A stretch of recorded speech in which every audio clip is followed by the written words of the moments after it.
네, 안녕하세요. 여러분들의 구독과 좋아요로 이 채널이 유지되고 있습니다. 네, 영상 속도는 1.5배를 추천드리고요. 항상 구독자님, 멤버십, 회원님들에게 감사하다고 말씀을 드리면서 오늘 시간은 24년도를 되돌아보는 형태와 그리고 지난 1, 2년 정도 사이에 있었던 큼지막한 이슈 몇 가지를 좀 보면서 설명을 드리도록 하겠습니다.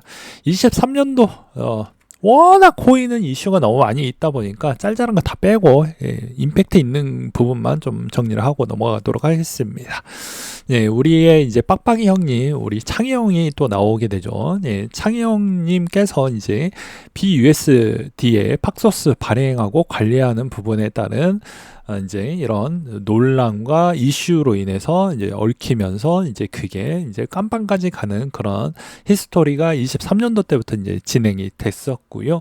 그 다음에 이제 23년도 초반 때 어땠습니까? 우리가 이제 뱅크런 우려가 좀 있었잖아요. 그게 이제 불과 뭐 몇 년 안 됐습니다. 그렇죠. 1년밖에 안 됐어요. 그렇기 때문에 그걸로 인해서 대부분 이제 또 SNS가 또 제목을 했었죠. 그렇다 보니까 이제 퍼스트뱅크도 망해버리고 실버게이트도 망해버리고 그리고 이제 가장 큰 거기서 한 몇 달 안 되다가 이제 크레딧 스위스까지 좀 정리가 되고 이제 UBS랑 합병이 되는 그런 형태가 그려졌다라고 볼 수가 있게 되겠습니다. 그래서 뭐 이제 뭐 스테이블코인 다 망하는 거 아니냐 뭐 이런 이슈가 있었는데 생각보다 그렇게 많은 조정은 또 나와주진 않았습니다. 여러분들이 생각했던 만큼 정도까지는 안 나왔어요. 그때 시점이 한 요 정도 때입니다. 네, 1월달 잠깐 스물스물 올라올 때였는데요. 왜 비트코인은 올랐냐? 이제 스테이블코인 믿지 못한다라고 하다 보니까 아무래도 이제 비트코인 쪽으로 다 바꾸려고 하는 습성이 좀 많이 나왔고 오히려 알트코인들은 패닉셀이 좀 많이 나왔다. 그래서 오히려 야 그렇게 안 좋았던 악재 때는 왜 비트코인이 올랐냐? 이제 그거에 따른 부연 요소를 설명을 드리기도 했었고요. 그 다음으로 또 보게 되면 추가적으로 이제 그런 소식들이 계속 많이 나왔고 그리고 이제 스테이블코인에 따른 이런 변동성 추이와 이런 게 좀 많이 있었다. 이런 일이 좀 많이 있었습니다. 그래서 이제 쭉쭉쭉 이제 문제거리가 꽤 많이 나왔었고 이게 이제 좀 많은 주식 시장에 많은 영향을 좀 끼치기도 했습니다. 그래서 이제 여기에서 또 계속해서 이제 금리 인상을 계속해서 해야 된다라는 이야기가 나와 줌으로써 시장은 계속 경색이 되고 막 그렇게도 되기도 했지만 한편으로는 이 중간에서도 이제 EU에서는 이제 가상자산 산업 규제 법안이 나왔습니다. 그게 미카 부분이 될 것 같고요. 그 미카 다음으로 이제 계속해서 추정하는 게 미카 두 번째 법안도 이제 준비 중이다라고 볼 수가 있게 되겠습니다. 그 다음으로 이제 볼 수 있는 게 여기에서도 이제 비트코인이 23년도 추이 이전 때부터 조금씩 이제 변화가 나오기는 했었는데요. 그게 이제 BRC20하고 그 다음에 이제 룬 프로토콜이 등장을 하게 됩니다. 이게 이제 비슷하게 보게 되면 이제 지난 2017년도 때부터 9년도 요 사이를 보게 되면요. 이더리움과 거의 유사한 패턴이라고 볼 수가 있는데요. 이 민코인 어디다 갖다 쓸 거냐라고 이제 이렇게 이제 비난이 있었지만 이 중에서도 주인공이 탄생을 하게 됩니다. 그렇다 보니까 이 안에서도 이제 민코인 안에서도 또 자리를 잘 잡아가지고 이제 우리가 흔히 알고 있는 페페가 이제 여기에서 나오게 되고 페페가 나오게 되고요. 페페의 시총도 생각보다 많이 커졌다는 걸 볼 수가 있게 되겠습니다.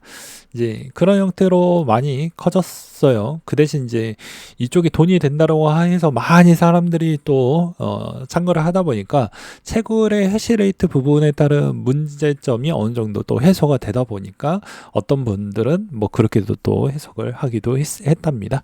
이제 그런 실정에서 이제 페페도 많이 올라가기도 했고 돈을 또 많이 벌었다라는 사람들이 되게 많이 등장을 해서 여기서도 페페코인 263달러 투자해서 3주 만에 500만%를 수익을 냈다. 이런 내용들이 나와주기도 했었죠. 그러다가 이제 이게 이제 좀 되다 보니까 중소형 코인들까지도 이제 합세하면서 이제 민코인 부분이 환경이 생각보다 생태계가 잘 만들어지고 그러다 보니까 이게 민코인이 좀 돈이 좀 되다 보니까는 오히려 덱스 시장 쪽에서도 움직임이 더욱더 더 빨리빨리 움직여 주다 보니까 그런 패턴이 좀 나왔다. 그래서 여기서도 채굴자 수입이 2개월 사이에 이 24배나 증가를 해서 체력이 생각보다는 잘 버텨주었고 그 다음에 이제 이더리움 부분도 어찌 보면은 아직 레이어 2 부분 부분, 그러니까 업그레이드 되기 전때 시즌이다 보니까 디플레이션 부분에 따른 효과도 많이 보았지만 이제 업그레이드 되고 나서는 요즘 많이 죽을 많이 쓰고 있다라고 볼 수가 있게 되겠습니다. 그 다음으로 이제 또 이제 블랙록이 계속해서 신청을 하게 되는 과정까지 가게 되는데요. 그래서 이제 수탁사는 코인베이스, 그 다음에 이제 돈 관리하는 관리인은 멜론은행, 뭐 이런 형태로 해가지고 대부분 이제 참여를 하고, AP사는 뭐 JP모건, 골드만삭스 뭐 등등 이렇게 참여를 하게 됩니다. 그래서 이제 조만간에 곧 될 것이다 하다가 이제 이쯤 돼서 테더가 이제 드디어 비트코인에 손을 대기 시작을 하게 됩니다. 자기의 이제 준비금의 일부분을 비트코인으로 바꾸게 돼서 전체 이제 준비금 비중의 3.8% 정도를 가지게 되고요. 그 다음에 이제 우리 이제 창희 형은 이제 빵에 가는 시점이 곧 얼마 남지 않게 됩니다. 그래서 빵에 이제 갔다 오시고요. 그 다음에 이제 쭉쭉쭉 봐서 여기서도 이제 보게 되면 기존에 꽤 내용이 많네. ETF 부분에 따른 이제 아크 인베스트나 피델리티가 이제 여기에서 이제 당구고, 그 다음에 여기서도 마이클 셀러 형이 입김을 좀 많이 넣게 되게 됩니다. 그래서 이제 그렇게 23년도는 흘러가게 됩니다. 네. 그리고 24년도를 맞게 되는데요.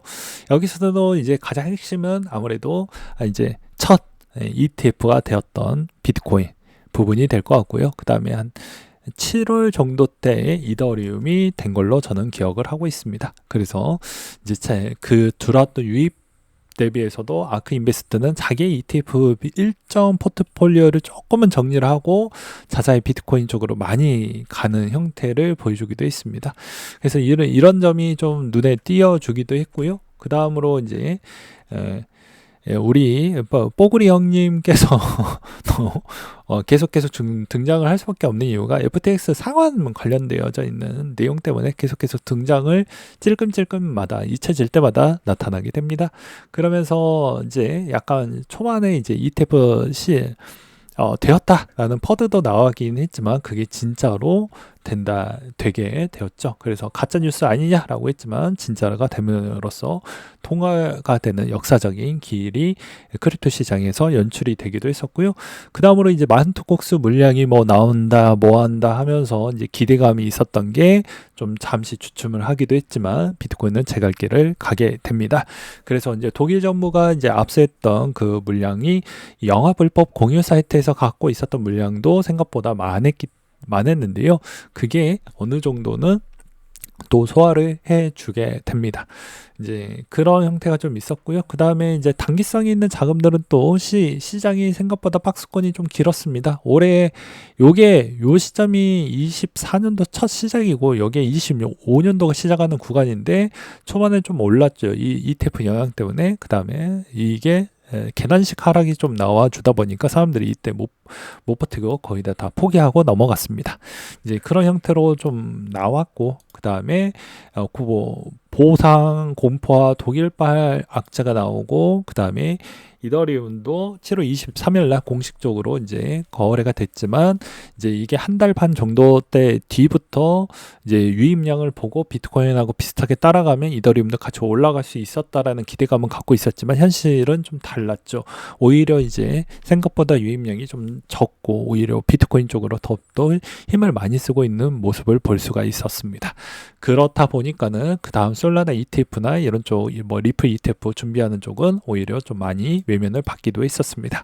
지금까지 현 상태가 이 상황까지 왔다라고 볼 수가 있겠고요. 그 다음으로 이제 여기에서 이제 볼 수 있는 건 12월 달에 FTX 상환 조건 발표 부분하고 마운트콕스의 일부 이제 상환 계획 안에 있는 내용 빼놓고서는 뭐 큰 소식들은 별로 없습니다. 그러니까 이 중간에 행보했던 계단식 하락에 행보했던 이 구간의 모든 물량을 거의 다 소화해 주었다라고 보시는 게 맞을 것 같고요. 그 다음으로 이제 ETF 비중이 여전히 많은 영향력을 갖고 있기 때문에 ETF가 들어오는 물량적 추이는 계속해서 모니터링을 해가면서 볼 필요성은 전 있다라고 보는 입장입니다.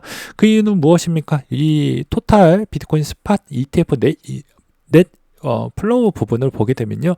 같이 올라갈 때 유입량도 늘어났고요. 같이 올라갈 때 유입량이 늘어났기 때문입니다. 그렇기 때문에 비트코인은 여전히 ETF 영향도를 많이 받는 대신에 알트코인들은 비트코인 의존도 부분에 따른 수혜 빼놓고서는 뚜렷한 기미가 별로 보여지지가 않습니다. 뭐 중간에 제가 이제 소개를 안 했던 부분이 있는데요. 그건 무엇일 것 같습니까? 예, 덱스 부분이 좀 될 것 같죠. 예, 이 덱스 비중에서도 가장 인기 있었던 솔라나 쪽에 이런 민코인들이 가장 핫했습니다. 그걸 저도 잘 알고 있죠. 왜 그걸 이제 소개를 빼먹냐? 뭐 이렇게 할까봐 이야기를 하지만 이 안에서 민코인들이 가장 핫했고, 그렇다 보니까 이제 솔라나 쪽에서 민코인을 잘 만들어가지고 육설 정도를 써서 이제 수익성을 극대화하려고 하시는 분들이 좀 대거 많이 탄생을 해서 솔라나 가격을 어느 정도 지탱을 했던 부분도 있겠거니와, 그 다음으로 이제 여기서 이제 중간에 이제 카피라이팅의 천재, 선 부분에서도 펌프펀을 보고 이제 그대로 카피라이팅 해가지고 이제 내서 저스틴 선의 선 토큰을 통해 가지고도 또 진행을 했던 그런 부분이 있었습니다. 토탈적으로 알트코인의 이제 동향의 가장 핵심은 24년도 가장 핵심은요.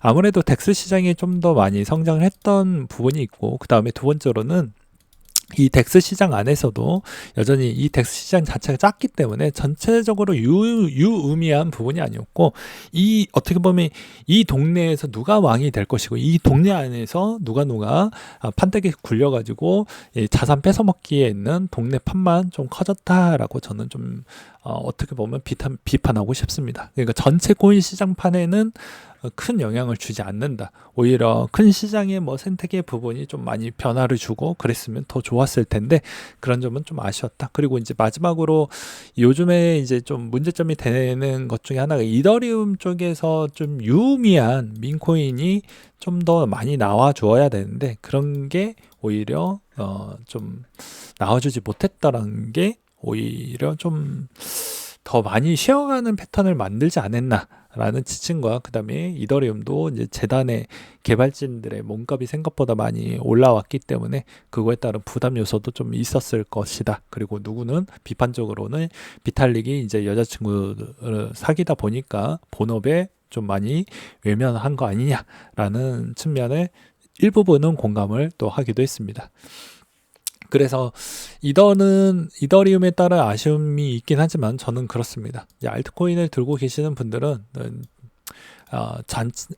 어떻게 보면 코인베이스 부분에 있는 자금 유입이 어느 정도만큼 잘 나올 것이냐, 그리고 매출하고 이 기여도가 어느 정도까지 잘 나와줄 것이냐가 관건이 될 것 같습니다. 아니면 로빈후드나 팍서스 부분에 따른 스테이블 코인 비중을 좀 볼 필요성이 있을 것 같고요.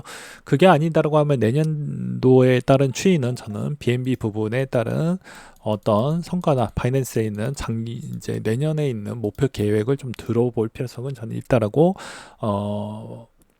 생각이 됩니다. 그래서 전체적인 동향을 본다라고 하면 여전히 비트코인이 말도 안 되는 가격 추이가 오게 된다라고 하면 알트코인에게도 충분히 기회가 창출이 만들어진다라고 말씀을 드리고 싶고요. 이번에 이제 드디어 60%에 도달을 했습니다. 한번 찍고 했는데 다시 이 자리에 계속해서 올라가주고 있는 모습을 볼 수가 있기 때문에, 이제 비트코인이 가격이 누구나 비싸는 정도가 되면 가장 가격이 싼 민코인 정도로 갈 확률이 매우 높습니다. 그걸 어떻게 네가 증명을 하고 할 수가 있냐라고 하지만, 주식시장을 오래 보았던 경험치로 이야기를 하는 것입니다. 대형주만 계속 가는 게 아니죠. 가다 보면 비싸지면 중소형주나 소형주 쪽으로 가게 됩니다. 미국 주식도 마찬가지입니다. 전체적인 추이에서 ETF 안에서도 수급이 생각보다 잘 안 붙었던 스몰캡 위주로 많이 펌핑이 나오는 경우가 나오게 되면 여전히 민코인도 같이 움직였던 패턴이 많이 보여주었기 때문에 이런 점도 참고를 하시면서 지난 어찌 보면 23년도, 24년도 정도에 있는 시즌 부분을 큼지막하게 좀 보고 넘어갔다라고 볼 수가 있는데, 이번에도 이제 보게 되면 아무래도 이제 권 대표 부분에 있는 그런 자금을 코인으로 받게 될 것 같은데, 그 코인에 있는 매물이 어느 시점에 또 나오게 될 것인지가 앞으로 좀 더 볼 필요성은 있을 것 같다 정도로만 정리를 하도록 하겠습니다. 왜냐면 이런 것도 좀 대략적으로 한 번은 정리를 하고 넘어가는 게 왜 중요하냐면요. 이런 경우에도 보았을 때 생각보다 조정이 많이 안 나왔어요. 생각보다 많은 물량이 나왔지만 생각보다 많이 물량이 미치는 영향이 별로 없었잖아요. 이걸로 이제 우리가 확인을 해볼 수가 있는 것이죠. 여기가 생각보다 엄청난 파급력이 나왔던 요 시점에서도 가격을 잘 방어를 하고 더 올라갔구나. 그리고 이 24년도 때도 생각보다 더 강력한 악재가 있었는데도 이 가격대까지는 버텨주었구나 라는 걸 또 알 수가 있었던 측면이 좀 될 것 같습니다. 그러니까 그런 측면을 잘 고려를 하시면서 투자를 해두시고, 그리고 과거에 있었던 히스토리를 잘 알고 있었다라고 하면 이게 생각보다 악재가 큰 악재가 아니었구나, 이 정도 악재도 이 정도만큼 소화를 했었구나, 그러면 내가 지금에 접근하는 시기는 이렇겠구나 정도로 알 수가 있는 형태가 되지 않을까라고 해서 한번 정리를 해보았습니다. 어차피 연말에 나올 수 있을 만한 악재가 나오게 되면 좀 더 추가가 되긴 하겠지만, 어차피 또 내년 이맘쯤 되면 다시 한번 또 정리를 해드릴 거니까요. 그 점도 참고해 두시길 바라겠습니다. 네, 이상으로 마치도록 할게요.